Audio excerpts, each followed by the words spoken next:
கோலிவுட்ல பார்த்தீங்கன்னா, நடிகர் விஜயோட படத்துக்கு நெறைய பிரச்சனை வரும். தலைவா இருக்கட்டும், மெர்சலா இருக்கட்டும், எந்த படம் எடுத்தாலுமே அது கத்தி. ஏதாவது ஒரு ஆமா. பிரச்சனை வரது உண்டு.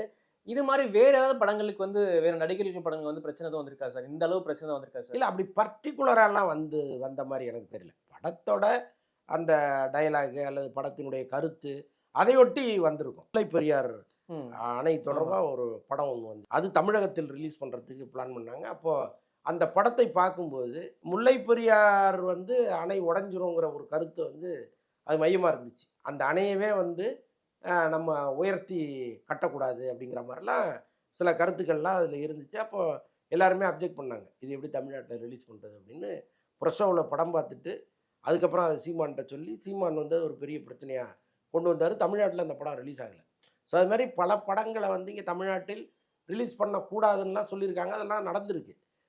பட் ஒரு நடிகரினுடைய படம் தொடர்ந்து ஏதோ ஒரு காரணத்தால் பிரச்சனைக்கு உள்ளாக்கப்படுவது விஜய்க்கு மட்டும் தான் நடக்குது. அது ரெகுலரா ஏதோ ஒரு வகையில் ம். நடந்துருது. அது பிரச்சனையே இல்லடா சாமி நல்லா நிம்மதியா நம்ம வந்துடலாம்னு நினைக்கும்போது ஏதோ ஒரு பிரச்சனை ஒண்ணு ஸ்டார்ட் ஆகுது.